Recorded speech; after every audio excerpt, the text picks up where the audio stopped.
What's going on, guys? We are live and on time. How about that? So, ended up missing last Monday night live because that was my birthday weekend. So, yeah, just ended up not doing the live, but we should be back to our regular programming now. I am going to, like, amongst a million things, which I'm sure you guys probably understand, I'm going to try to improve on this live setup here so the quality's a little bit better. I know I think it looks, I don't know, let me know what you guys think. Oh, if I don't, like, smash into my desk here, usually the image is pretty stable, but I think the quality could be a little bit better. It's a little bit grainy by today's standards, so. But anyways, nonetheless, hopefully the content is good. Hopefully we can chit-chat and chop it up and see what kind of subjects we get into tonight. So I literally just walked in the door from the gym, so that's why I'm like this. Plus it was like a million degrees out here today. I haven't felt that kind of heat for a while. Me and Aaron were busting our butts on that Dakota outside. We were working outside in the sun. We did it. I think we were out there for I want to say like, I don't know, good like solid 3 hours out in the sun, taking the Dakota apart, and we were just like fried by the end of it, like just mentally and physically just cooked. So it's pretty hot out here. It's super hot and super humid down here. At least today was. I don't know what the rest of this week is gonna be like. I haven't really looked, but yeah. If you guys haven't seen the videos, I just posted one a couple hours ago. I think Aaron's was about 3 hours ago. So go check out those videos. You know, definitely go over and subscribe to Aaron's channel.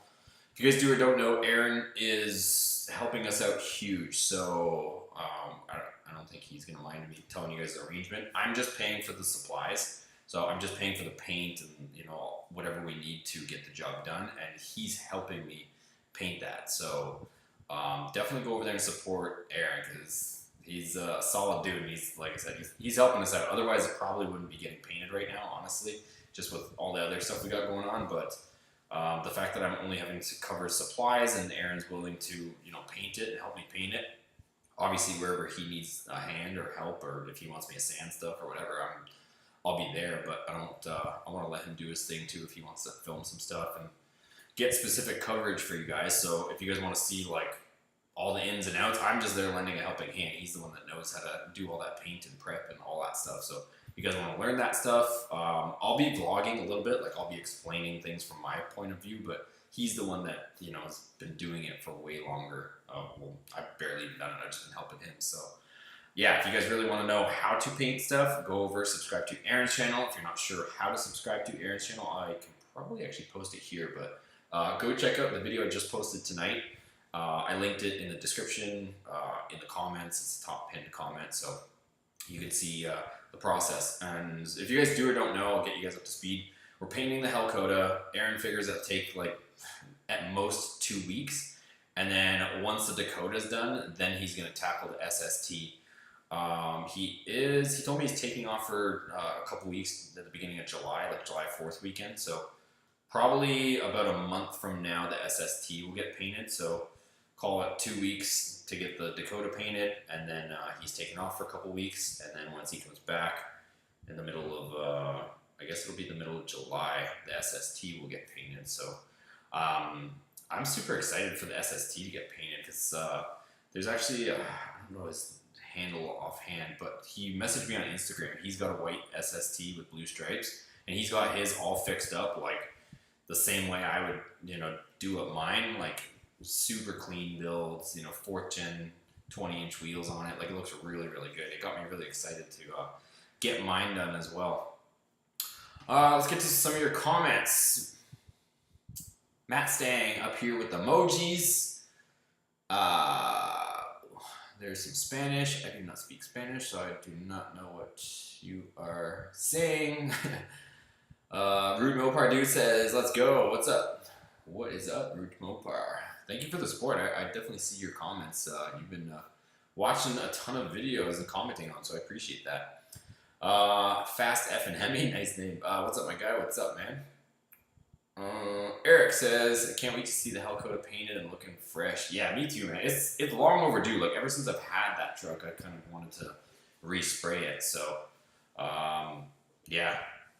I'm excited to see some paint on that thing. Ray says, ever thought about buying a Dodge Dakota 2005 to 2011? Not really. I mean, not that I have anything against that, but I think one Dakota on the channels is enough for now. Only other Dakota I would maybe purchase is if I'm gonna, get into the whole giveaway thing that all the other YouTubers seem to be doing. That's probably the only reason why I would get a second Dakota at the moment. But as far as like our own builds on the channel, no, I think one Dakota is good just so we can keep some variety. Rude Mopar dude says, temperature in my Ram. Oh, hold on, I skipped car here. What's good, John? So are you guys just sanding down the paint smooth or taking it down to metal? No, so I know at least that much. Usually, like, I'll give you guys two scenarios. So as far as like, you don't take things down to metal unless you absolutely have to. You take it down until like the best solid surface. So if, like in our example, the clear is kind of peeling off, we'll sand it down until we get to a nice solid material, which will probably end up being the color. Scuff that up, and then we'll paint on top of that. So we'll probably, don't quote me, but I'm just going based off what I know. We'll probably take everything down with 400 grit down to the color. And then we'll end up priming the areas that are, we're doing any Bondo work or little dents or, repairs, and then, painting on top of that. So as long as we sand it down to a solid base, then we're good. On the flip side of that, the SST, where the paint is literally baking and peeling off right down to the bare metal, on that one you take it down to bare metal, and that one's a lot more work because you're gonna have to use like sealers and all that stuff and primers to stop the rust at the metal level and then come back up. So not like there's holes or anything rusted in SST, but just the fact that it's baked through the clear, baked through the color, baked through the primer, and it's down to metal. That one's more prep to get it good to go. Whereas mine, we pretty much just sand it with 400, fix the dents, and we're good to pretty much spray it. So or when I'm saying mine, they're both mine, but the Dakota. Let's see who's next. So Rude Mopar dude said that Ram said it was 118 in North Carolina. That's crazy. Yeah, it's hot down here. I didn't even look at what it was. I should actually look. Let me see what it is. Because even right now, it feels super hot. It was, I don't know what it was with the humid, but it said it was 93. But I tell you, it did not feel like no 93 out there today. We were roasting. John says, I got the notorious lifter failure on my 15 5.7. I don't know what stage cam or brand should I go with. I want to do the MDS deletes. Yeah, a lot of guys, the probably most, I guess, economical one is going to be to go with like some Texas speed thing. But just remember, you have to have somebody tune it. So I would try to figure out, who you're going to get to tune the thing. And, whatever, like there's all sorts of flavors and opinions on tuners. Pick a tuner, talk to them, see which one they prefer, because that's just like, if you buy the cam and then try to find the tuner afterwards, it ends up opening up a whole can of worms. The tuner is gonna, like almost 99% of the time, if you just pick a cam kit and then you pick a tuner afterwards, that tuner is gonna, give you some sob story about why you shouldn't have picked what you picked. So pick the tuner. They'll tell you, pick the tuner, whatever you're happy with. So research your tuners. Pick them, and then they'll, direct you into which cam kit they're most comfortable with tuning for you. So go that route. Don't do it the other way. Don't get the parts first and then find the tuner afterwards. Because there's a bunch of different options out there, but like I said, tuner first, parts second. Who's next? Guy says, what do you think the best 4.5 lift? I think that says 4.5 lift? Or 4 or 5 lift, I'm guessing, for a 19 Classic. I'm not too up and up on my lift kits, to be honest. I would be lying to you if I told you what the best lift kit is. The last lift that I researched and did was the rough country one, which was kind of like, middle of the ballpark. I didn't mind though. If you guys don't know, I had a 2009 Ram 1500 4x4 with a 6-inch rough country lift on it. Which actually I really liked, but it just killed the fuel mileage on it. But yeah, you already know most of my stuff is lowered or stock, so I haven't researched lifting stuff in a while, so I'm sure there's some better options out there today. Maybe somebody in the comments, I'm sure, can probably spit some knowledge on that. Ben says, hey, how's it going today? Been a while. Feels like since the last live. Excited to see the Dakota painted. Yeah, me too, man. It's going to be... I'm excited to see that thing finally, you know, get the color it deserves. And, like, the paint wasn't even that expensive for it. I mean, maybe I'll do a poll or something like that, but me and Aaron were kind of joking around about even painting the single cab Ram, the blue one, spraying it the same blue because the I don't know, I like the intense blue pearl way more than the blue that's on the two-door Ram. I think it's a nicer color, and I think it would just be cool if our goal is to tow the Dakota with the Hellcat Ram. Like if they're both the identical color, both Hellcat swap, I think that would just be so cool rolling down the road and just a cool setup. But who is next? So Winston says, hey, does that HID light kit that you put on the Ram, do I have to do the CAN bus for it to work on the 2015? Yeah, you'll have to do the CAN bus adapters pretty much regardless, and then Alpha OBD would be a plus to keep everything happy for sure.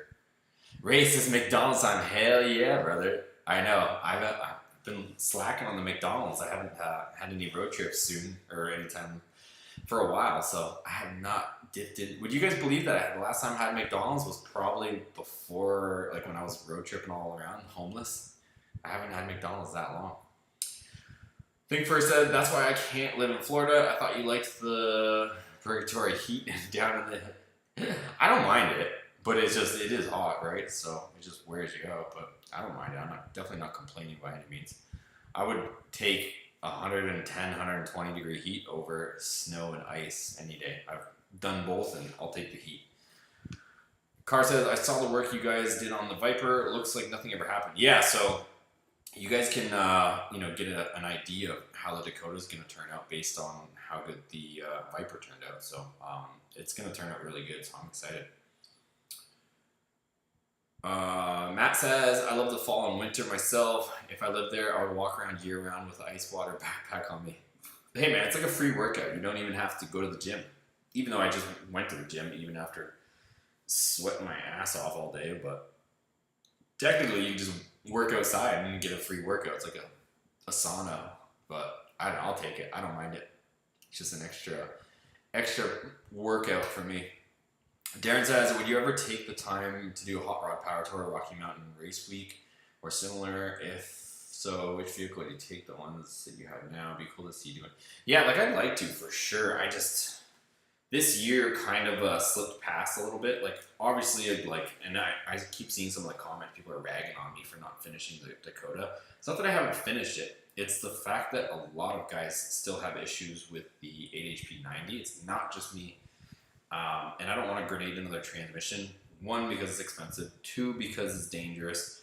And 3, because I'm not trying to die. So, like, when you're doing 100 and something miles an hour and the transmission, like, explodes in 2 pieces, it's a really bad safety hazard, especially when your feet and everything are right next to that bell housing and next to transmission. So, I have some ideas on what is going to fix it. Worst comes to worst, at some point here, once I get more time, maybe I'll send it to somebody to that's more race oriented that can really test the crap out of the thing. But I do have some theories. Right now I'm working on a custom drive shaft for our Hellcat Ram.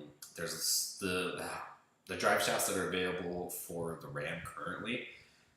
Most of the companies that are building them, they're doing some weird stuff, which I'm wondering why they're doing it. And I'm getting the custom drive shaft for the Ram, and if my theory applies and the drive shaft for the Ram single cab ends up being like smooth as butter, I'm gonna redesign the drive shaft on the Dakota similarly to what I'm doing on the Ram.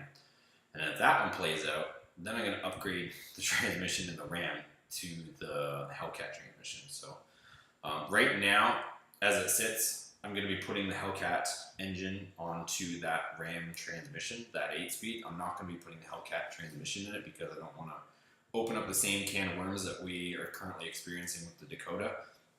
Having the Hellcat transmission and everybody snapping them and stuff. So, like even my buddy Jason's gone through, I know he's at least gone through one Hellcat transmission. I almost want to say he's gone through two, at least one.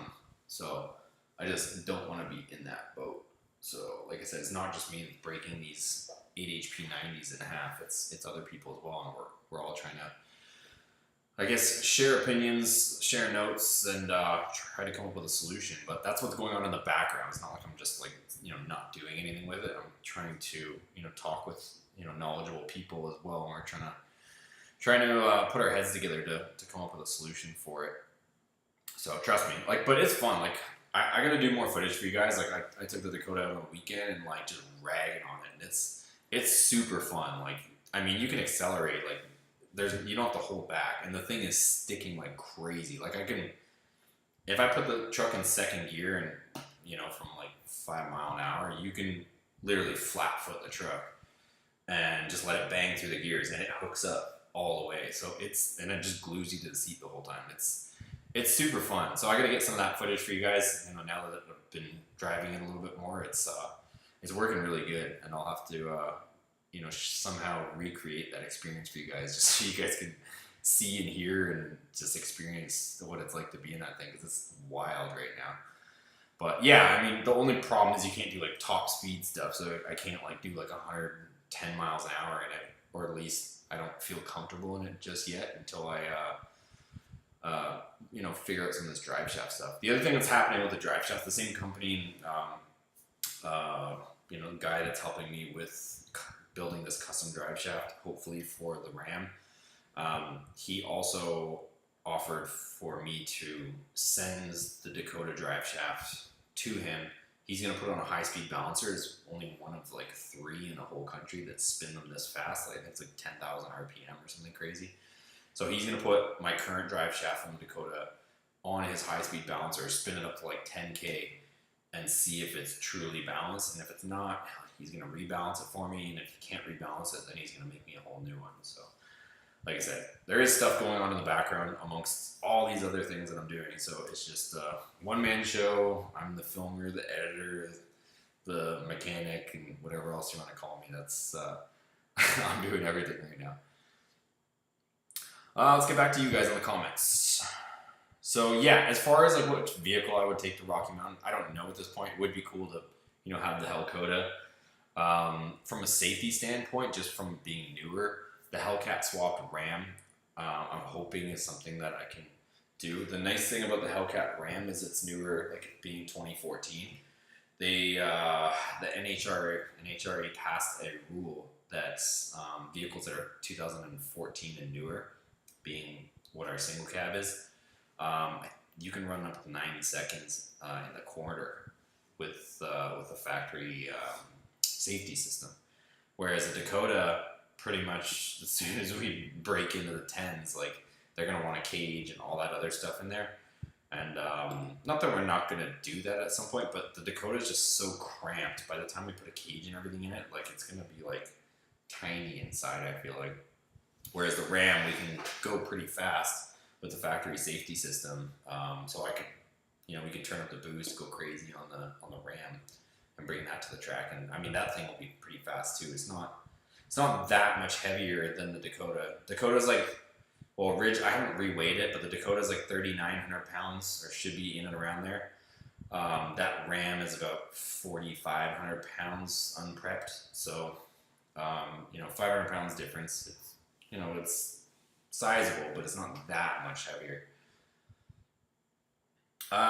Next question. Bobby says, why did you remove the factory HID and go to aftermarket on the Tradesman Ram? There's no such thing as factory HIDs, first off.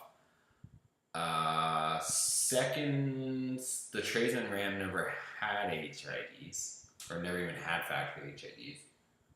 I don't know what third is. It had the factory halogen reflector housings in there, so we ended up going to those. I did pick up a set of factory projectors, but they were toasted, so I picked them off somebody. They said they were good, but they had condensation in them, and then the LED turn signal was all burnt out, so I never even installed them. I think I showed how to install them, but I never even ended up putting them on the truck. So that's why I ended up going to the aftermarket ones, and I really like the look of the aftermarket ones. So hopefully that answers your question. Josh says, I may have a set of black door panels for the Ram if you need them. I believe they'll work. Came off 2012. Yes, definitely. So if you have a black set, hit me up, dude. I definitely need them, and they will work off the 2012. So definitely hit me up. That would be awesome if they were the ones with the leather stitch too, but even if they're just all black and they have the switches for the power, that would be a huge solid if you could hook me up with those, because I've been having trouble finding a set of door panels. But yeah, 2012 door panels will definitely work. So, you know, direct message me, send me a message on Instagram, Facebook, wherever you can. I would definitely appreciate that. Ben says, I much more like the blue streak pearl on a single cab Ram. Has both blues, really cool. Yeah, it's hard to say. So the blue streak pearl on the Ram, it shows up decent on camera, but in person, it's a little bit lackluster. It's really navy blue. Until you get it in direct sunlight, it's kind of a navy blue, whereas the intense blue pearl, it's like a really shiny, metallic-y blue, even if it's in the shade and not in direct sunlight. So that's kind of why I like the Dakota blue a little bit better. I'm more the fan of the lighter blue rather than the navy. Jabo says, hello, I have a 2012 1500 with 5.7 in it. Do you have any idea why it just shuts off for no reason? I have no idea, dude. Without seeing it, without pulling codes on it, it could be anything. So fortunately, I can't diagnose like that with not hardly any information. Robert says, evening MOPAR friends. Well, what's up, Robert? Eric says, no McNuggies. No McNuggies. No, we don't have any McNuggies tonight, unfortunately. Do you get 100% of the profit from your merch line? No, I don't. So I barely make any money off the merch.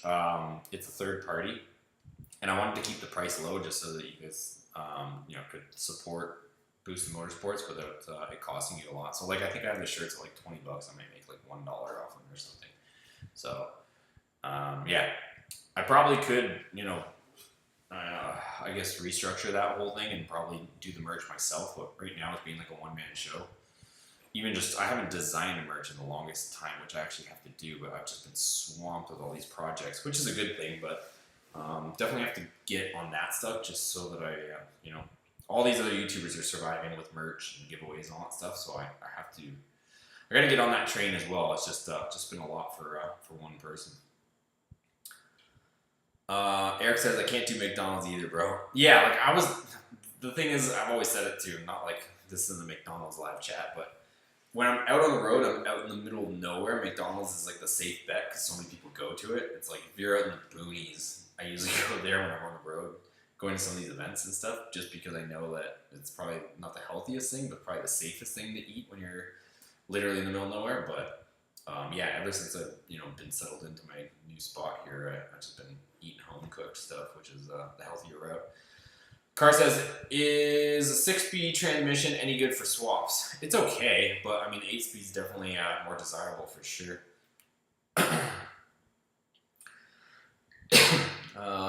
Matt's talking to Darren. Gendries, what's up, man? Would love to do a photo shoot of the Viper, man. Yeah, I'm not down in South Florida anymore. I'm more central, so if I end up coming down there with the Viper though, or if you're up near the Tampa area, hit me up for sure. I'd be down. Derek says, I have a 2014 RT. Do you know of any, or do you know why my tires are smoked? Probably because you're laying on that skinny pedal. Other than that, not too sure. Unless you're lowered or something and you don't have an alignment, maybe something like that. But hard to say what you mean by smoked, whether it's camber or what. See, Car even said too many burnouts. That's what I said. What's the best tune or a tuner for A2? What's A2? I don't know what you mean by A2. Oh, 2013 Dodge Charger RT. See, that's like a loaded question again. If you're doing it yourself and you want simplicity and you want to tune it yourself, you can just get it like a Diablo Sport handheld. You can loan the can to tune and call it done. If you want to get more sophisticated and you want to try tuning yourself, then you kind of start going the way of like HP stuff. But usually most tuners will tune with either the Diablo Sport or the HP. It just depends what your complexity level is. The HP is definitely a lot more involved, and you can screw stuff up pretty easy if you don't know what you're doing. Whereas the Diablo Sport's pretty straightforward. It's a little bit harder to mess stuff up with that. Josh says, I sent you a message on your boosted page with pictures of them last night. Okay, yeah, I'll check it out. Let me actually see right now. I've just been getting swamped with messages, so let's see. See if I got it. Josh. Okay, awesome. Yeah, I just saw your message here. Cool. Okay.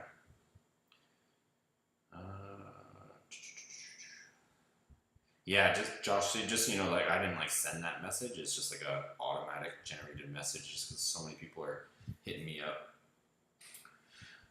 Josh, where are you based out of? Just, I don't know. You don't have to like say if you don't want, or send me a message just so I know. But yeah, those will. Do they have a gray center? If you guys wonder what the hell I'm looking at, literally, Josh just sent me a picture of the door panels. Maybe it's just like lighting. But yeah, those will work. I don't know where you're at though, but let me know. Those will definitely get me going for now, more than the current condition that I'm in. So yeah, I'll get back to you here shortly.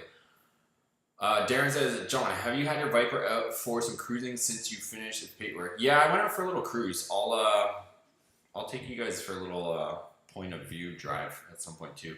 It's funny though, the Viper is so slow, you guys, compared to the Dakota. Like the Dakota feels like, I don't even know what the level of comparison would be.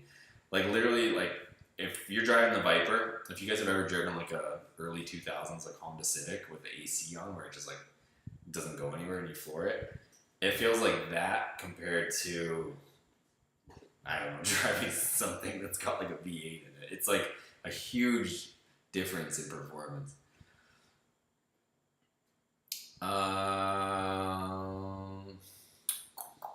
J-Bo says, well, thank you, sir. Keep up the good work, and I'll keep watching. Thank you. Appreciate that.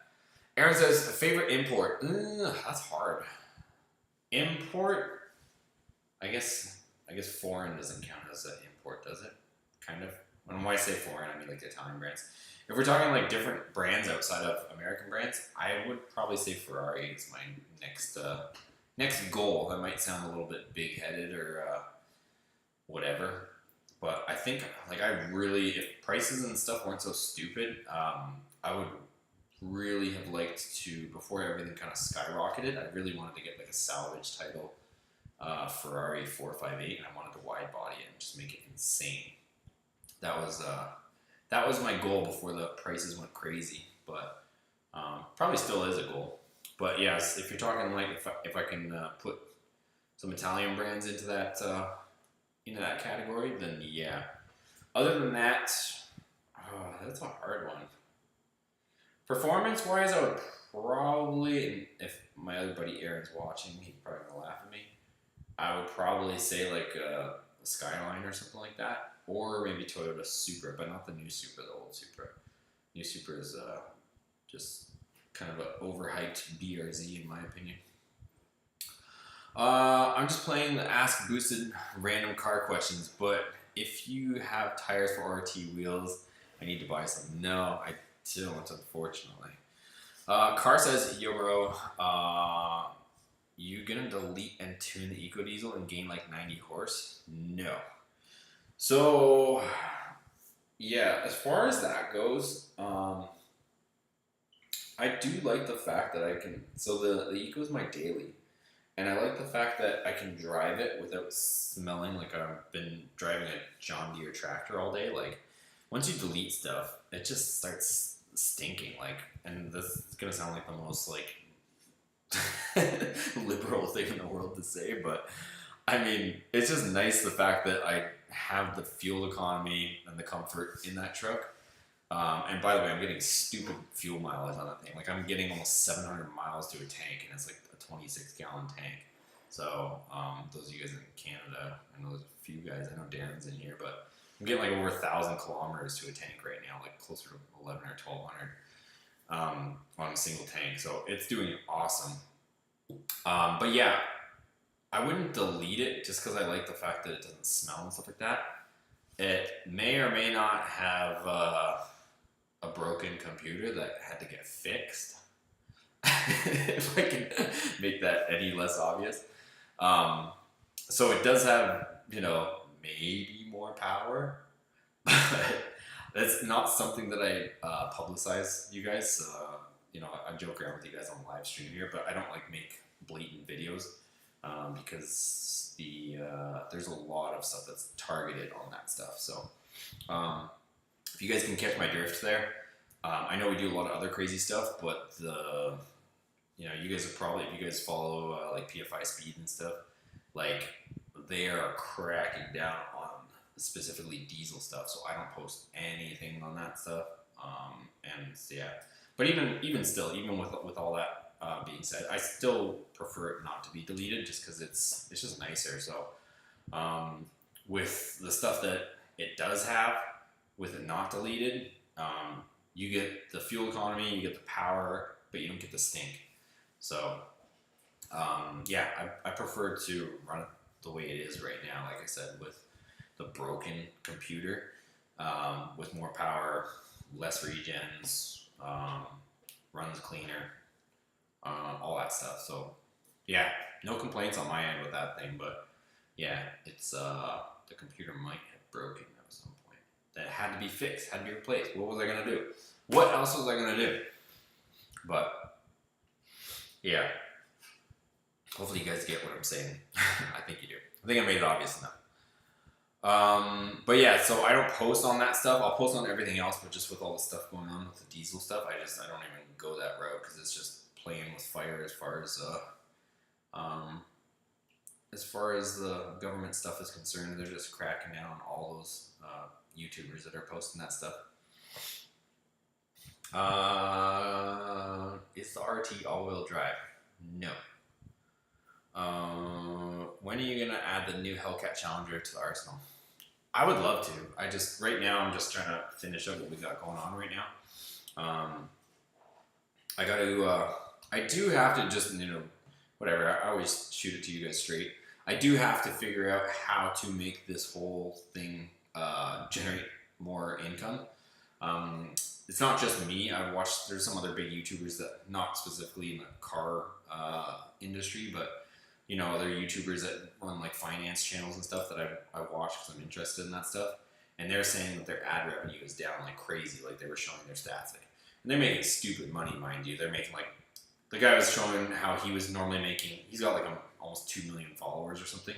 Normally he would make like $220,000 a month. And now he's down to like $160,000 a month with the same amount of views. So way bigger numbers, guys. Like I'm like pennies compared to that. But if he's saying that he's down that much money, like I'm down on the monthly revenue as well. So I'm trying to figure out ways to survive. And I'm sure if you guys are paying any attention to the economy, within about 2 weeks they're about to announce that we're in a recession. So like I said, I follow the economy stuff. That stuff's interesting to me, and I want to kind of get into some of that stuff as far as markets and investments. Again, we're getting a little sidetracked, but they're supposed to announce after 2 consecutive quarters of losses and downward trends. They're supposed to announce a official recession. So that the second quarter, those those results are supposed to come out the beginning of July. So pretty much in like 2 weeks, whatever it is, till July 1st. In about 2 or 3 weeks, they're gonna announce that we're in a recession. And once the news starts saying we're in a recession, like it's just gonna get ugly from there on in. So I'm just bracing for that a little bit as well. Let's see, what are we at? So yeah, I'm just I'm trying to figure out how to make a little bit more revenue on this stuff. Like I said, I want to finish the Hellcat Ram. Once the Hellcat Ram's done, we play with it a bit this year. I am going to list that for sale. I want to see if my idea of fixing these vehicles up and posting them for sale and having the whole video series to show and document what was done to the vehicle. I want to see if rather than doing the kind of giveaway thing, if I can make my business model like that. Because you guys know a lot of the other YouTubers, they do the giveaway vehicles, which I don't know. It is what it is. I would just rather be a little bit more involved with you guys. If I can crank out like fixed up vehicles and I can sell them and turn a profit on them and just do that as my way of making money and then survive that way, I think that would be a more fun way for me and probably for you guys. So that's my idea with the blue two-door Ram. So we'll see what happens. And don't get sad on that Ram. If this idea works and I end up selling this two-door Ram, the next one I'll probably get would be a four-wheel drive truck, and then we'll like red eye swap it. So we'll just keep leveling up. So if I can sell this two-wheel drive Hellcat swap Ram that we fix all up, and I can make decent money on it, then I'll go out and I'll buy another clean single cab Ram. Maybe we'll get a four-wheel drive one. We'll put full Trackhawk drivetrain in it with a red eye in it and just go stupid with it and just keep leveling up each time. So it's always gonna be something to look forward to. Don't think we're just gonna do something boring. Let's see. Yeah. No, the S2000 was fun. I know you guys are mentioning the S2000. It was definitely a cool car, but it didn't do much on my channel for whatever reason, so she had to go. It was just taking up a garage space, unfortunately. So how's the new CarPlay radio coming? Unfortunately, the radio was a dud, so I got it. I actually plugged it in today, and the thing was just a dud. So I don't know if the seller knew that it was damaged, but I messaged them, and I was like, hey, this thing doesn't work. What do you want to do? Can you replace it with another one? Do you want me to send this one back? And they just instantly gave me all my money back. So I think they knew that it was broken when they sent it, because they didn't even hesitate. They literally just sent me my money back. So I'll have to keep on the hunt for a CarPlay radio, I guess, because that one obviously didn't work. So I watched the videos from Warback. I'm not an import guy though. I don't know what that means. Yeah, me too. I'm not either. Cars has a reason I asked it because the reason for the main bearing failure is the soot going into the intake, clogging the oil pass. Yeah. So Carb, on that front, with the new replacement computer, we'll call it, it's crazy. So I'll give you guys an example. When I initially put the new motor in the Eco, brand new from MOPAR, came factory filled with brand new oil. I drove from LA to Vegas, which is like, I think like 300 miles, something crazy, and then back. So I went to LS Fest and back. Factory computer, brand new engine. By the time I got back to LA, the engine oil was pitch black, okay? So, and if you guys have ever owned a diesel, that's not uncommon for the oil to be like black instantly.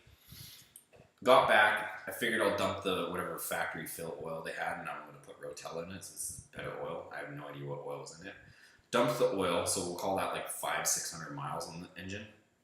Dumped that, my computer broke, and I put the other computer in, Rotella. Now, right now I'm at 7,000 miles, and my engine oil, again, if you guys have ever owned a diesel, this is going to be like weird. My engine oil is still clear. Like, it looks like a gasser engine. So the issue with the factory computer and putting soot in the oil is completely gone with the replacement computer. So kind of like, talking between the lines. Hopefully you guys can navigate what I'm saying, but it's like a night and day difference. So like I said, I went like 500 miles with my oil turning pitch black, like you said, the soot in the oil and eating the mains, to the replacement computer. Now I can go like 7,000 miles and the oil is still crystal clean.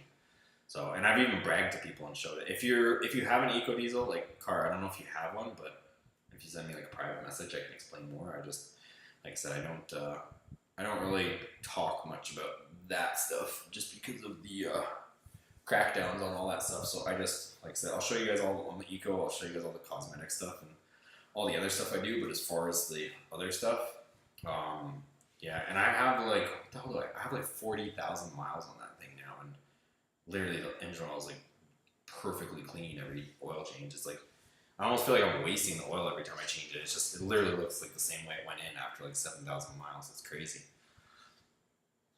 But yeah, if you're interested in that stuff, if you happen to have an Eco, hit me up. I can probably explain more privately. Darren says, John, did you get your John Deere riding mower running it, and will you be adding any boots to it?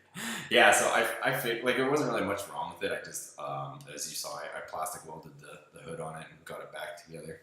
I actually did bust the belt on it, but I changed that. It wasn't like anything exciting, but yeah, I just got that piece of crap mower just so I can mow the grass over here, because with the summer rain that happens here, the grass has been growing like weeds. It's crazy. I don't know what boost to it right now. I'm just trying to. I have so many projects on the go that if I started tinkering with the stupid lawnmower, I'd probably just add to the list of things that I don't have time for at the moment.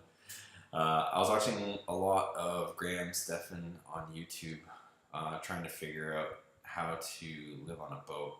Yeah, Graham Stephan's a little. I don't. If you're interested in that stuff, like the economy stuff that like I was telling you about, check out or write these ones down. Patrick Bet David, PBD podcast, I think. He calls himself, so he goes by Patrick Bet David. He also goes by Valuetainment is his like handle or whatever. He has his head on straight for sure when he's talking about all the stuff that's happening in the market. So he's one. Another one that I listen to is kind of, right now he's kind of like losing his mind a little bit. So you have to take him with a grain of salt, is Meet Kevin. So those two. And then, what's the last guy's name? The other guy, at first, I kind of thought he was a little bit far-fetched, but now he seems to be a little bit more grounded. His name is Neil, what is it? Neil McCoy Ward. He has a bit of an accent, so just overlook that, but he does seem to make a lot of valid points based on research. Those three are ones that I watch pretty regularly on the economy. Last one too actually is I forget the guy's name now. It's gonna escape me now. Not that guy. What the heck? He always pops up on my thing. If I scroll through my stuff, it'll pretty much show up here. Peter Schiff. Peter Schiff is really good as well. So if you guys are interested in any of the economy stuff, check that stuff out, because those guys are all like, you know, they're sounding alarm as far as what's about to go down with the economy, and they give reasonable you know, information and support on why they're talking about that. So just prepare yourself, you guys. I know we don't really talk about that stuff. We're usually talking about cars, but I think the economy is going to get pretty ugly here pretty soon. So just make sure you're in a good position. And also there's another automotive YouTuber. He deals with like wholesale cars and auctions and stuff. He said the repo market is like starting to get crazy right now, and he's calling them. What the heck did he call them? Stimulus ballers is what he called them. So all the people that were sitting at home getting paid to sit at home, and they got like, you know, they were working and they might have made like, you know, let's just say $2,000 a month, and then with all the stimulus money, all those free handouts, they were making like $4,000, and then they bought like a new hellcat, for example. You know, with bad credit, and they're got like $1,000 or $1,200 car payment on a hellcat. He said all of those repos are starting to hit the market. Like all those people that are making like $4,000 a month that aren't now, they're starting to get their cars repoed, and he just said it's gonna get worse and worse. So he was sounding the alarm as well, telling people to like, you know, brace for that, because there's gonna be a ton of cars that people are gonna start losing here pretty soon, just because they can't afford them. So. That one was pretty. I can't remember what that guy's name was. If you guys are interested, I could probably try to dig it up. But I found his channel like last week, and it's pretty interesting. Let's see. Where were we at with these questions? Carl says, yeah, you definitely need to do the merch on your own dime so you can have 100% of the profit. Yeah, I mean, there's the profit aspect of it, but the thing is just like the extra time. Like, I'm kind of just waiting for a little bit more of a breakout where hopefully just the YouTube on its own blows up a little bit more so that I can have a bit more income so that I can afford to maybe like have somebody help me with all this stuff. But I'm not quite there yet. I'm knocking on the door of it, so I'm hoping pretty soon maybe this will be a breakout year where I can afford to have somebody, whether I hire somebody or something. But right now I'm just not quite there yet. I'm just barely scraping by, covering my own expenses, which is fine.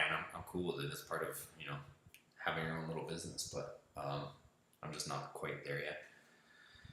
It would be an interesting perspective to see the numbers you turn on the vehicles. I'm totally on board with flipping them. Yeah, that's what I'm thinking, right? Like rather than, because I know like I watch other YouTubers that are like trying to, they're like giving feedback when people are complaining about the giveaway vehicles. They're like annoyed with it that they have to sit there and like run some little ad saying, if you buy something right now for every dollar you spend, you get 2 entries. Like saying that and running that sales pitch in all their videos kind of just gets annoying. So rather than me having to go that route, I'm hoping that I can sit here and flip vehicles, fix them up, and then sell them. It gives us content to make, and at the same time that's could be my source of revenue. So I'm gonna try that. So we'll see if it ends up working. Bro, I'd like to know 2 rich MOPAR freaks. Oh, I would know like 2 rich MOPAR freaks that would definitely buy a hellcat swap ring 1500. There you go. So I did, when I was at MOPAR last year, I had somebody, a collector, come up to me and say, we want to buy the hellcat Dakota. And I was like, it's not for sale. He's like, no, I don't think you understand. Like, we have 6 Dodge Viper ACRs, 4 Demons, and he was just rattling off all these, vehicles they had in their collection. He's like, we want your car or your truck in our collection. And I was like, and I was staying true to you guys, and I was like, it's not for sale, because I had just finished it, right? But this guy was like ready to he's like, name your price. Like, we're, blank check, we'll take this truck. And I don't know, you guys would be proud of me, because I know you guys want to keep seeing the truck, but I literally could have sold out and just ditched the truck for whatever amount that I wanted to. This guy was like, tell me the price, we'll take the truck. And I said no. So hopefully you guys can thank me for that. Maybe it was a stupid thing on my part, but I didn't want to. I didn't want to get rid of the truck because we had all this content and stuff to make, and we just finished building it forever.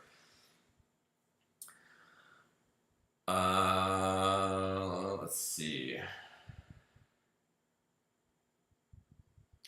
Terry says, hi, what's up, Terry? I'm going to start saving now to buy the Hellram 2.0 right now. I know. Well, like I said, I'm going to try and make this stuff kind of high dollar, because you guys see how particular I'm being with this stuff. Like, it's not going to be a hack job. It's going to be done as if it came from the factory. I think I've already proved myself with you guys with the hellcat swap Dakota. So building a hellcat swap Ram, using all these factory parts. You guys see like the leather stitch dash going into it. We're putting, the 8.4 touchscreen in it, the premium dash, like the cluster, like we're having hellcat seats in it. Factory, like everything is just factory upgraded. Like this is gonna be as if Ram or Dodge made a hellcat swaps 2-door truck and sold it. Like that's the type of vehicle I want to build. So, and we have the whole video series that if anybody buys a truck can literally watch and have, almost like how people like have like service records and all that crap from cars. Like they'll literally have the whole video series that they can have with the truck on how it was built. So I think that should add a lot of value. We'll see what happens. But at the same time, I just told you guys that the economy is probably going to crash. So who knows what's going to happen in the midst of it all. Worst comes to worst, I end up hanging on to the truck until we get to the other side of this weird economic downturn that we're probably going to go through. But I will DM you. I will DM you. I need 2 more. I have a 2016 Eco. Oh, okay. Yeah, so hit me up. Just put your, I don't know if that's your name or your screen name, car handing. So just put who you are, just so I know who you are, because I don't like discussing too much stuff with people I don't know. Ugly Dackling. A couple good economy, financial YouTube channels. Heresy Financial and Minority Mindset. Okay, I've heard of the Heresy. That guy's, I think he's the bald head guy, right? Not that I'm not, but I think he's a little bit cheesy. I haven't heard of the Minority Mindset though. I think I've heard of the Heresy guy. I watched a few of his videos. That kind of was like so on him. But if you haven't seen the other ones that I was talking about, check those ones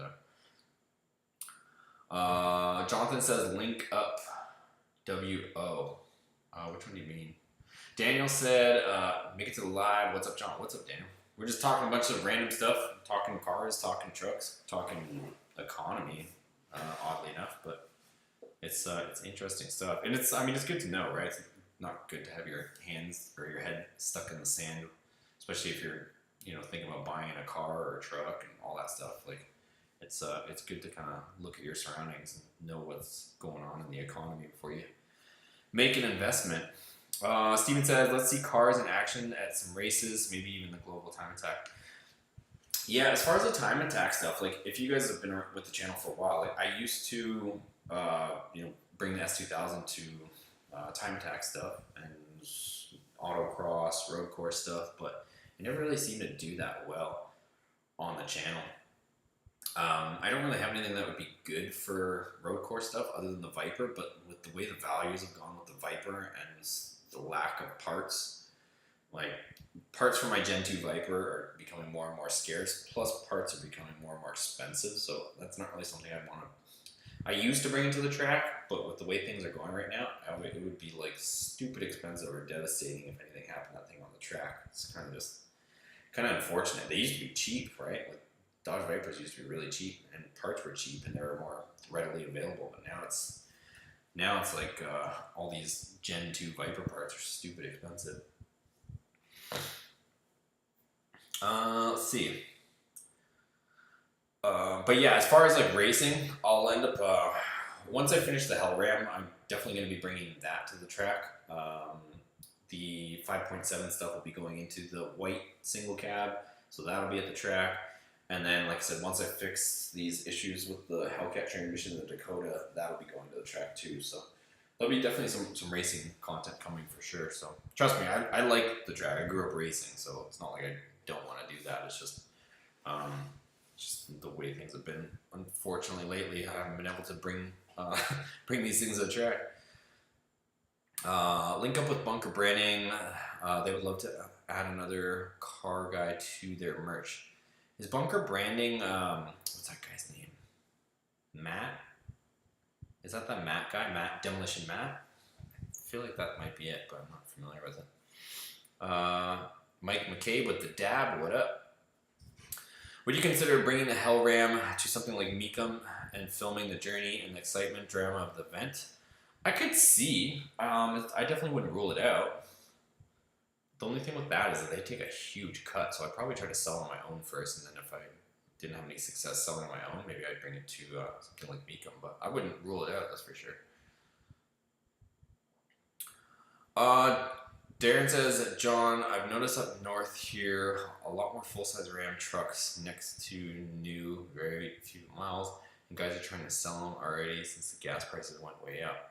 Shame how the gas prices are. Yeah, it's not stopping here for sure. There's no end in sight with these fuel prices. Like they're not resolving anything, right? So it's not going to get any better, and it's probably unfortunately going to get worse, I think. Matt says, I say hell yeah, Hellcat swap. Sell them would definitely be a good profit maker for you, brother. 4x4 swapped 1500 will be this. Yeah, so that's what I'm thinking, right? Like we'll just. Because I know a lot of guys are going to be like sad that I might potentially sell it, but just remember, like, it's not like I'm just going to shut down the channel afterwards. I'm just going to keep leveling up, do something else cool, get a Hellcat car, maybe get a Trackhawk, build another Hellcat Ram with all-wheel drive or something. Like, we'll just always do something cool, so we'll just keep leveling up. So don't get sad. The only one I wouldn't sell unless somebody offered me a stupid amount of money for it is the Dakota. I just have way too much time, money, and hours into that thing to sell it. Whereas like this Hellcat Ram, I can knock it out in a few months and be done, right? So just a different animal.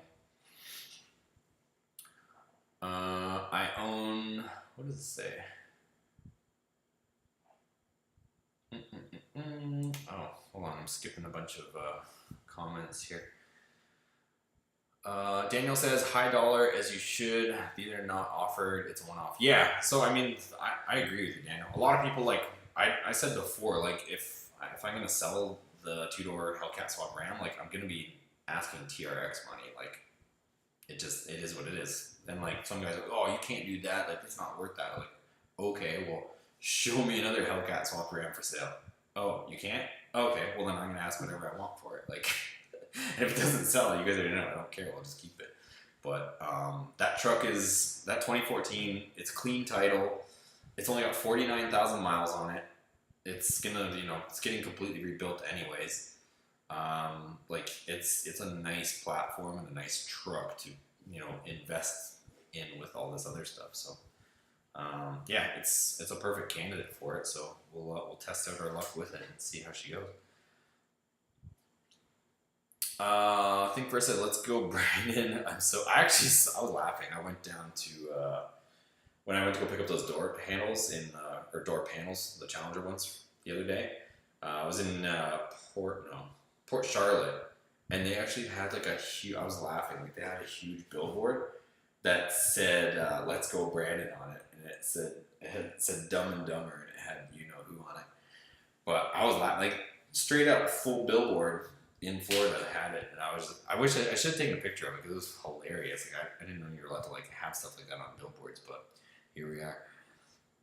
Carr says, yeah, your builds are top notch, or top of the line, no doubt. Appreciate it, man. That's what I go for, anyways. I try to do them as clean as possible. So Eric says, good to hear other people's opinion on the economy. Yeah, like I'm not like Mr. Doom and Gloom, but like I said, it's good to be aware of it. Like I'm not no economy expert. I was thinking, of investing in some stocks, but with the way things are going right now, like I'm smart enough to see the decline, so I'm not investing in any stocks right now. Like the stock market has lost like, I think it was like almost 25% so far this year. So yeah, definitely not investing in stocks, but I'm watching it. I'm listening to people that are experts at it, and trying to soak up as much knowledge as possible. And they're all like warning everybody like what's coming right now. So just trying to prepare myself a little bit for that. I'm not like, I could go out and be like one of those stupid guys that goes out and finances a brand new Hellcat, but I'm not doing it because I'm not trying to put myself in that kind of debt, right?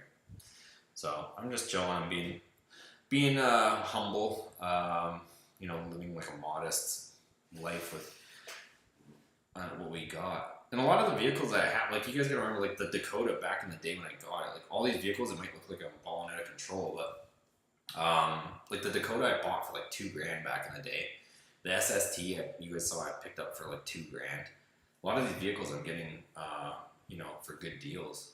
So even the Viper, like I don't like to disclose what I paid for the Viper, but I got the Viper for a stupid good price by today's standards. Like, yeah, like well under what they're worth today. It's crazy. So. But yeah, I mean, somebody looks at the garage and they're like, oh my God, you must be a millionaire. It's just being smart with your money. Let's see. Thinkful says, I was talking to the wifey about multiple revenues, etc. And we came to the conclusion I'm not built for OnlyFans, so I'll have to find another outlet to make some side money. Do it, man. You never know. Some people are into some weird crap on that OnlyFans, I've heard. You never know. Never know until you post your... you post your nude. See what happens. See if you get any subscriptions after you post your nude. Jonathan says Demolition Matt. Yeah, so it is him with the bumper stuff. Yeah, I'll check him out. I gotta design some merch before I can even go down that route. And I mean, our channel's still relatively small. Like I know Whistling Diesel uses Demolition Matt, but he's got like a couple million followers, right? Ryan New. I found your videos on the Hellcat swap wiring harness. Super informative. I didn't have any idea how many modules were in my 2017 Hellcat. Thank you. Cool. No, appreciate it. I'm glad it was helpful for you. Yeah, there's a lot of stuff for sure. It's been so long. I actually, when I was taking apart the truck today with Aaron, it's been so long. Just been so much stuff going on since then. I kind of forgot how to put some of that stuff together, or how I put it back together. Eric says Cal SRT has a nice thing going on flipping Copart stuff. Yeah, no, he's doing some cool stuff too. I'll leave it at that with him. I haven't spoke to him personally. I just know some of the stuff I was watching initially. I was like kind of like cringing a little bit. Like I said, I want to talk smack, but at the same time, I was just like, you know, they would go out and buy like a V6. You got to remember where they're located, right? So let's just say that I'm not gonna make any assumptions, but Cal SRTs in Michigan, where a ton of Hellcats go missing. Like, it's insane over there. If you guys don't know, like cars go missing, and I'm sure there's somebody in the comments that can probably confirm. Like, cars just disappear over in Michigan. And I was, like I said, not passing judgment, but I was watching some of their videos, and they would go out and buy like, you know, a $10,000 V6 model Charger or Challenger or whatever they were working on, and then all of a sudden parts would just start showing up, and you would never see the car where all these parts were coming from, but you would see, you know, brand new seats showing up with the tags still on it, and all of a sudden, you know, like red eye stuff shows up, demon stuff shows up, and all these parts are just coming in.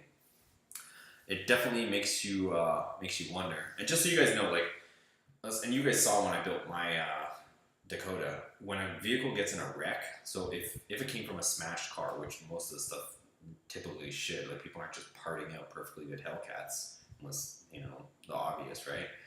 But when these cars get crashed, the seats have airbags in it. The seats blow the bags out of them. The seat belts, they deploy. There's actually a little cartridge in the seat belts. If there's not somebody sitting in the passenger seat, usually the passenger airbag doesn't go off. But regardless, the driver airbag goes off, seat deploys, curtain airbags, there's all sorts of airbags that go off. And you gotta think like, okay, either it got hit in the front or it got hit in the back.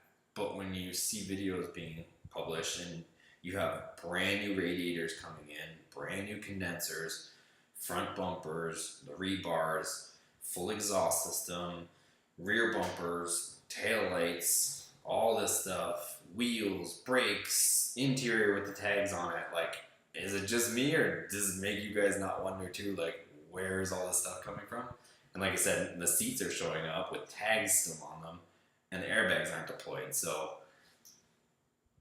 not trying to pass judgment, but you guys tell me, how is this stuff just magically showing up? Like, where's the donor car? Like, I don't know. It seems a little fishy to me, but who am I to say? So, yeah, like, I don't know. Hopefully that's not the case, but it just seems a little too convenient on some of those builds. But you never know, right? Let's see. Yeah, Daniel, I'm glad I sold my semi back when T program. How many miles are on the Hellcat you have for the Ram? Do you know? Yeah, so it was it's actually out of a Trackhawk. I was told it has 40K on it, so, but it does have a ported blower on it, so I'm hoping that, you know, it wasn't, obviously, if it had a ported blower on it, it's probably been ragged on more than a stock one. So I'm hoping that it's, you know, a pro, that it has, you know, some work done to it. Hopefully the motor didn't get hurt by whoever probably tuned it. But I'm gonna do a health check on it before I throw it in there, or before I yank out the 5.7, because I don't want to like throw in a hurt motor. I haven't, you know, I obviously haven't tested it yet, so I'll test it with you guys. I'll document that stuff, and hopefully the motor checks out, and then we'll have the green light to go ahead. But I just want to wrap up the interior stuff, which should be done within the next, I'm hoping, like week or two, and then we'll move on to the mechanical stuff. Ron says, hey John, I hope all is well with you. What did you do to fix the starting issue on the Dakota with the fuel issue? So I'm actually still having some issues with the starting issue. There was kind of two issues at hand.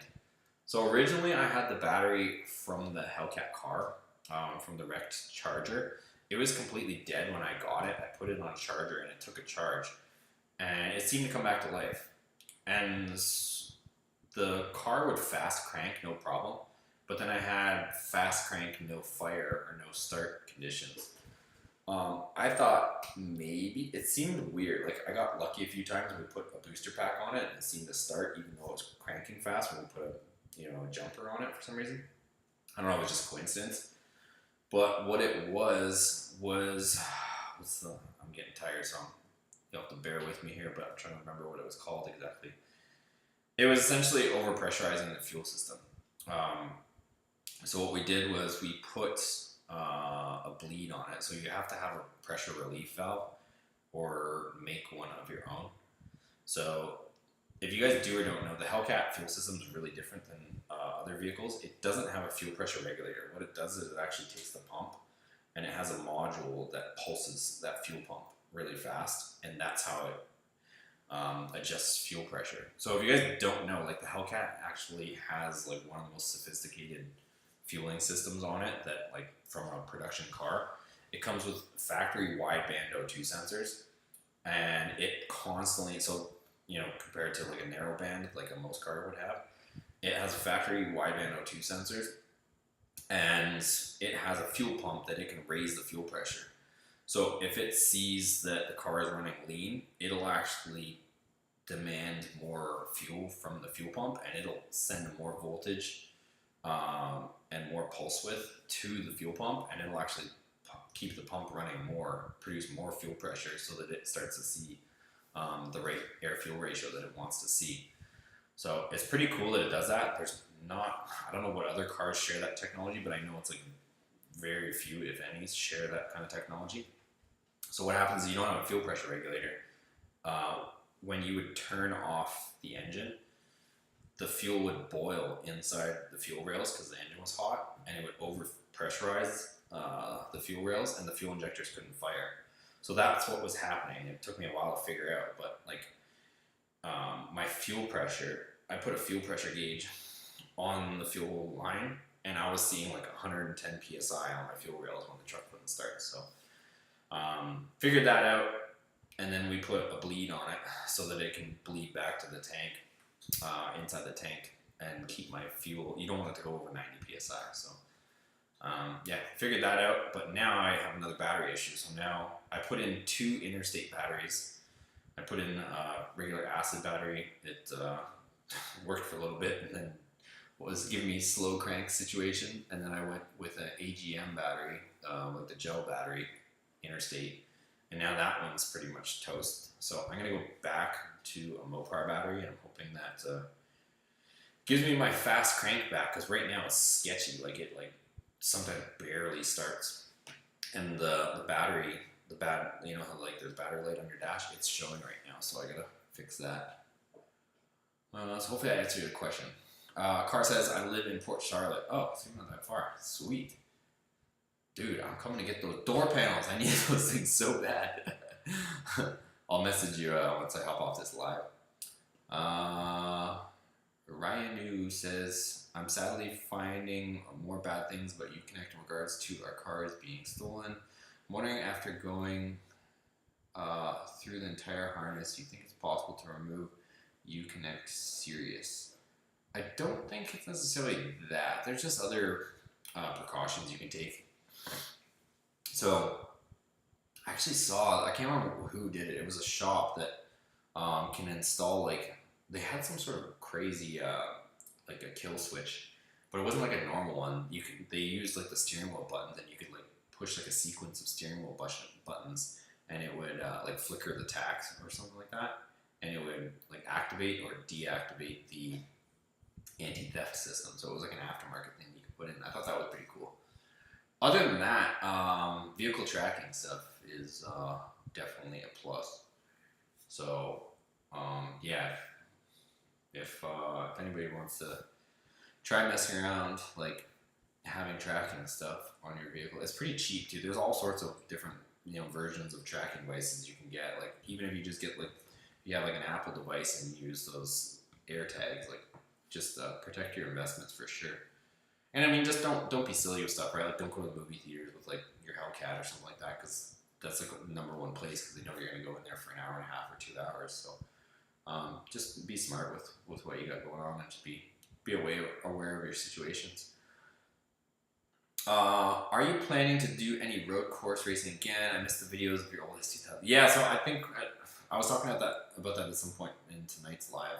I loved doing it. It was super fun, but it didn't really get the views that made it worth the while for the channel. So we kind of gave way to that. But that was so much fun doing that. I loved doing that.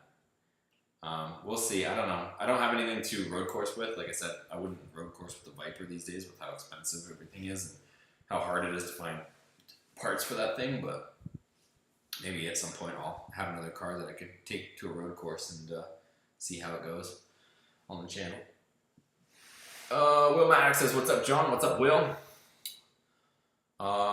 Daniel says, "I live in Michigan," and you're right. I got security cameras because of it in my town. They would steal it, joyride it, crash it, running away from the cops.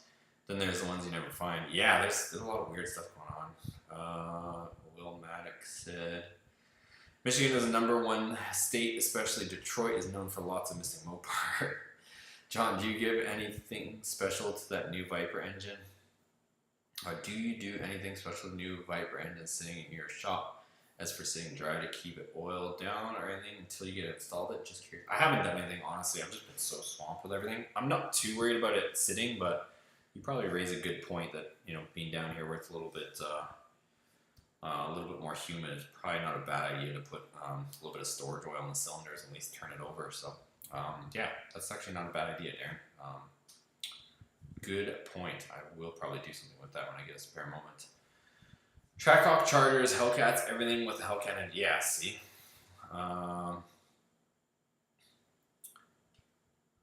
Let's see. Darren's talking about Canada. Would you ever go get aftermarket fog lights for the Dakota? Probably not, because where the fog light is actually channeling air to my oil cooler. So probably wouldn't put fog lights. If I did, I might maybe I could put a smaller fog light and then the air could still pass around it, kind of almost like the factory Hellcat stuff where it's got like the hole in the middle for the air to go through. Maybe if I come up with something like that. I wonder if I could do that actually. Take the headlight from the Hellcat and put it there so the air can still go through, but it lights up. That would be cool for the fog lights. Eric says, keep them batteries on battery tenders. Yeah, I mean, it's not like they're sitting forever that's killing them. It's just, I think I just got bad luck of them, honestly. Like, I've never had problems with battery, but that Hellcat's definitely a big engine to turn over. So, and I know even like people on stock Hellcat cars they're like, I don't know, having a specific battery is pretty picky on those things. Ron says, so you put in a bleed off back to the tank like a return system. My 2018 Ram did what you were talking about with the battery, and the dealership put in a new alternator and have had 0 issues. Interesting. We shall see. And does the Ram drive better with IHC bracket before I order a set? I haven't even driven it, unfortunately, so I'd be lying if I told you. I pretty much finished it, and then I ripped apart the interior before I even drove it. So once I drive it, I'll give you guys a better review. But this is gonna sound silly, but just sitting there, even if you like jump on the back bumper, you're jumping the bed, it looks and feels way better. Before it would kind of just like thud, and now like you can see it's got like nice swing in the suspension, which it didn't have before. So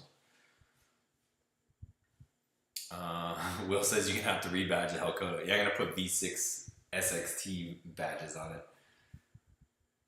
But yeah, drop a comment. I'll probably run for, how long have we been going for? We'll go for an hour and 13. We'll go for another 10 minutes or so. See what kind of questions you guys have. Let me just check one thing here.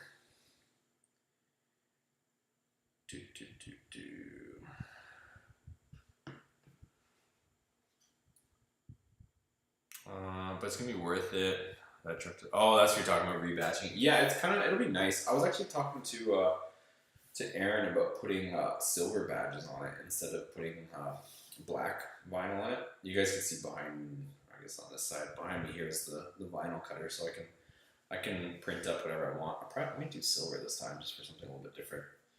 But we'll see. We shall see. SS 5.0 badge, I know, right? I don't know if I'm gonna put the Hellcat emblems on the front fender. I'm kind of like a little iffy on it. Kind of feel like it's a little bit too much, maybe a little bit cheesy, but we'll see. I can always put them on, take them off, or leave them off, and if I feel like it's lacking, then I can always put something on there, but we'll see what happens. Would be cool to have both painted the same color ram into Hellcoda. That's what I'm thinking. And the, I don't know, I feel like it would be nice to redo it, honestly. Just because, you know, it's got a few little dings and stuff. I could probably get a couple little door dings and stuff that are on the ram, the 2-door ram PDR, like paintless dent removal. But, or I could just paint it. There's a couple like little scratches and, you know, just stuff from an 8-year-old truck at this point. But I don't know, it would be pretty cool to spray it. Aaron said it wouldn't take much to paint it, so the only thing is just like trying to color match, like the, you know, you'd have to paint the door jambs and all that stuff for it to really match, right? What would you guess the Hellcoda runs in the quarter? It should be in the 10s, just the way it is. So I would say it should be high 10s, maybe if you don't get a good launch, maybe like low 11s for sure. And you guys gotta remember I haven't tuned it or done anything yet, so it should be in that ballpark. Low 11s, maybe high 10s if you get a good run. It is stupid fast, and then I mean that's only the beginning. Like if we modified it, right? You know, E85, bigger injectors, more boost, port the blower, all that stuff. Like you'd be into the 9s with that thing because I mean it's light enough. There's no reason why you couldn't. But and I mean I if the thing is safe and it's working properly, I don't mind doing it. But you guys gotta remember that thing is like a little tiny cockpit. Like it's not exactly the safest truck. So I'm not trying to die either. Maybe I'll put somebody else in it. They can go rip it, just so I don't die. Let's see.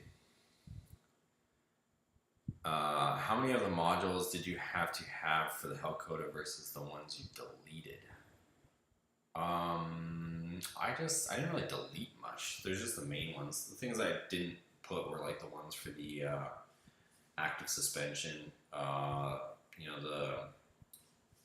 the SRS module isn't in there because there's not really any point with having, you know, not having all the curtain airbags and all that stuff that would originally be in there. I guess technically, but it's kind of a little sketchy. Technically, you could probably, you know, put resistors where the other airbags go, like the curtain ones and all the ones it doesn't have, but I don't know. That just doesn't sit well with me. I feel like it would be sketch. I'd be like worried that a bag would pop off my face randomly if something happened. Will says, it would be cool if the Hellcoda logos you have on it now was under the clear coat. I wouldn't want to do it just in case I ever want to change something. I wouldn't want to have it under the clear just in case. You never know. It's always nice to kind of switch things up once in a while. French Fry says, yo, what's up, French Fry? Will says it would never peel off. Clay's in the house. What up, Clay? We're just chit-chatting on a Monday here. Chit-chatting on a Monday. Have you decided the color for the SST? Yeah, so I'm going to be painting the SST, the original colors. It'll be white with blue stripes. Interestingly enough, the blue stripes are actually vinyl from the factory, so we're just going to have to paint it white.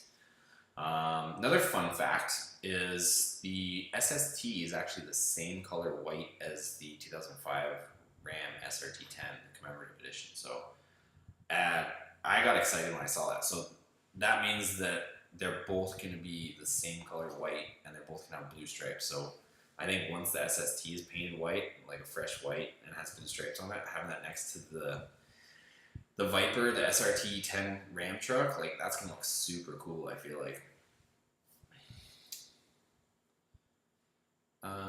Let's see. Eric says, yo, Clay, hey, Clay. Keep it debadged so no one knows what's under the hood. Yeah, like I'll keep a little bit of subtle stuff on the Dakota as far as the Hellcat stuff, but nothing too crazy. I was thinking that. What's up, Clay? Hit that loud pedal. Hell yeah. Yeah, if you guys haven't checked out Clay's channel, he's got a bunch of cool MOPAR stuff on there. And I didn't even know this. You guys might already know this stuff if you follow Clay and all his stuff. I didn't know like those top fuel dragsters are like big ass Hemi engines, which I thought was pretty cool. So Hemi's Clay's like a Hemi diehard, like true and through and through. He's got a few projects. He's got Baby D over there, and he's got Dentley over there. So if you guys haven't checked out his channel, he's got a bunch of cool MOPAR stuff for you guys over there. In and amongst his racing stuff, so definitely want to subscribe to Clay. What is the horsepower differences between the newer Viper engine and your original Viper? Much work involved to swap it in. Yeah, so there's a big horsepower difference. We're talking like 200 horse difference. So my Viper engine, the older one, is like 450-ish. Apparently they were underrated from the factory, but we're talking like 450, 460 versus like 650. I think it's like 645 or something like that. But yeah, it's like a 200 horsepower difference. So definitely a substantial difference. Ugly Daphne says, Baby D looking good. I'm glad Clay finally got Baby D running. He's been putting in way too many hours in that thing to not be able to enjoy it, so I'm glad it's working. Ron says, if you click off 10-second run NHR track rule, you have to have rollbar. Yeah, that's what I was saying earlier, Ron, is that's the one thing about starting to bring the Dakota to the drag strip versus the two-door Ram. Like I said, NHRA passed the rule that 2014 and newer, you can run like a 9-second pass, 899, up to 899 on a 2014 and newer with a factory safety system intact. So with our Hellcat swap Ram, I can do whatever we want pretty much without having to worry about all that other stuff. So like I said, not to say that we won't cage the Dakota at some point, but at some point we'll have to decide whether it's something that we're trying to race that thing. But right now I just got to get the issues sorted out and we'll go from there. So we'll see. If I can get the issues sorted out and that thing can sing along doing 140 miles an hour without even shaking one bit, then sure, then I'll take the next step to make it safety approved to actually go to the track if I feel safe in it. But if I don't feel safe, I'll just we'll use it as more of a leisure vehicle and build something else, because I'm not trying to kill myself in the Dakota. I don't know how Clay feels. Clay knows exactly what I'm talking about too, because Clay's truck's no joke either, and he knows what I'm talking about. When you're inside that Dakota, if you guys do or don't have a Dakota that's anything fast, when you're cooking along in the Dakota and that thing is like, it's like a clown car. Like, it's so small inside, like, I don't know, when you're doing some serious speed in the Dakota, it does not feel like the most comforting. It's definitely not like the safest vehicle. So maybe Clay can chime in the comments and tell me if I'm crazy or not. I know Clay's like all cockpit in on the top fuels, but I don't know. For some reason, maybe it's because of the incident that happened with my Dakota. It's kind of giving me like PTSD from it, but I don't know. I just don't know if I see myself doing like 150 miles an hour in the Dakota with like prehistoric safety equipment, if any, inside it. But it might just be me. Maybe Clay will say the same thing and make me feel better, but we'll see in a second. Let's see. What is the horsepower difference? Okay, I answered Darren. 5.7 SST is going to be epic, Will says. I agree. I'm pretty excited about that one too. If you can only keep one from your collection, which one would it be? It would still... Ooh, that's a tough one. It would either be... It'd be a close tie between the Viper and the Dakota. It's probably... You guys might get mad. It's probably going to be the Viper, though. Ew, that's a tough one. I mean, they're both different, but... Clay says I have a sneak peek of Baby D on my phone. Am I allowed to show this? Probably not. Maybe you guys can hear. Oh, I literally just talked about it too. Okay, watch. You guys will be able to hear this. I probably can't show it. Clay's ripping it up with this drag strip. So Clay can probably relate whether he feels safe going a million miles an hour in the Dakota down the strip.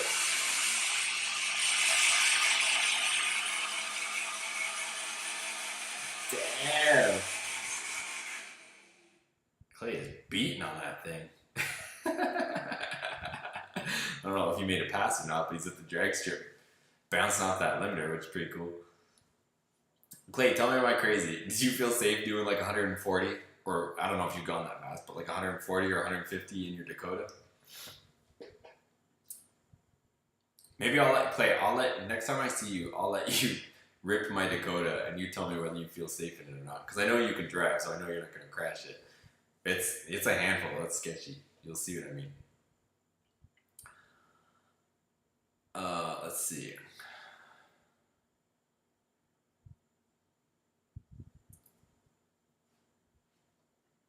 Darren says, Clay loved the throttle whack video today.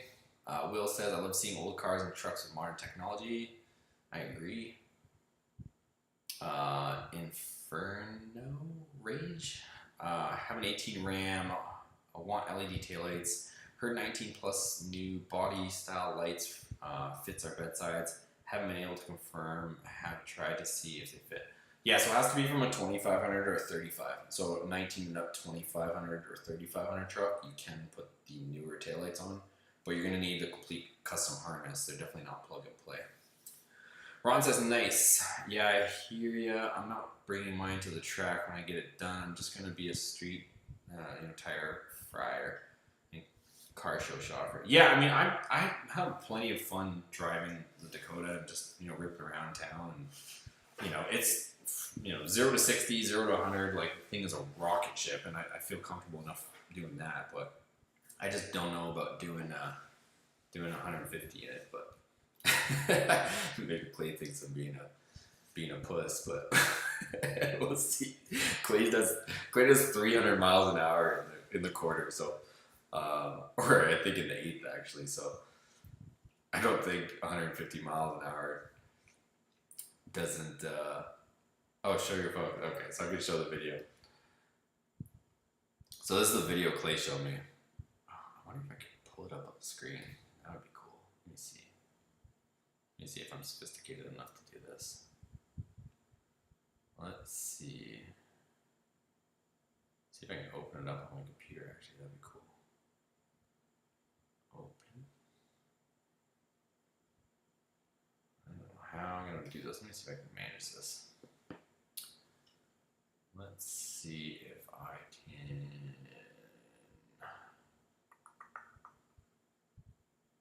Hold on a second. Let's see. Give me 1 second. I might be able to make this happen here. Actually, here we go.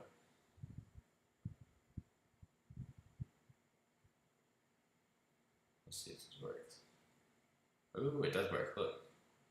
We got Clay's vehicle up here. Let me move this though. We don't need this right now. Oh.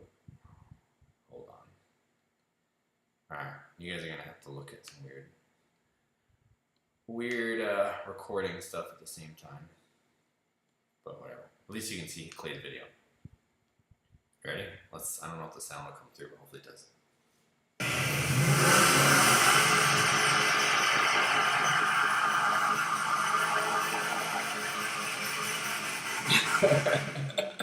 So I guess she runs a little bit better than it did before.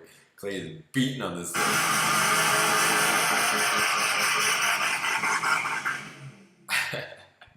That's awesome.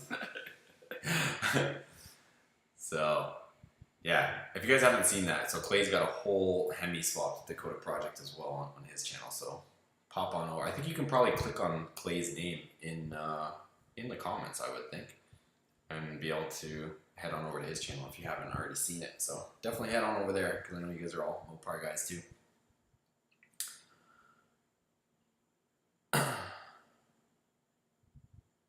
Alright, well, drop any questions if you guys have any more. We'll kind of throw a few more questions out there, and then we'll wrap it up. I'm going to grab some dinner, because I am starving, boys. She's like 10:30 over here at night, so over here on the East Coast. But yeah, lots to look forward to, you guys. I know some guys are more interested in certain projects than others, but hopefully there's a little bit of something for everybody here. Between 2nd gen Ram, 4th gen Ram, I've got the 3rd gen SRT10 truck. So I've got right now we've got 2nd gen, 3rd gen, 4th gen content on here. And we also got the Dakota. and we also got a Viper. So lots of stuff. Hopefully, I'm covering lots of stuff. I feel like I am, but it's always can be more in the future. So, but yeah, pretty much. So for the next week and a half, 2 weeks, we're gonna be painting the Dakota. So that's gonna be underway. Again, go check out Aaron's channel for his take on refinishing it and getting it up to snuff. And then also I am waiting on parts for the Hell Ram. So just some interior parts. LKQ messed up. I actually had to make a phone call today, but I just didn't get time to. But I gotta call them because they didn't even send part of the center console, so it's kind of holding me up a little bit. And then I just have to make some brackets for the seats, for the Hellcat seats, and then we'll be pretty much set with that stuff. So once I finish, once I wrap up the interior on the Hell Ram, hopefully the built drive shaft should be here. I just sent the final measurements for it, so hopefully that'll be on its way soon enough. And then do a health check on the Hellcat engine, put that in, and I'll probably make it seem a lot easier than it is, but it's kind of where we're at. So, alright guys, well, I am going to wrap it up. I gotta get some food in me. I'm starving, so I'll try to keep it as consistent as possible with the Monday night lives.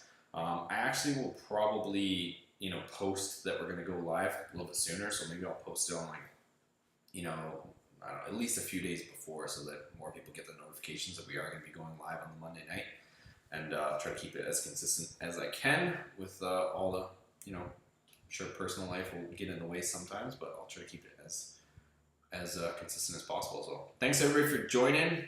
Thanks Clay for popping in. We got a celebrity in here, and we'll talk to you guys soon. Have a good night.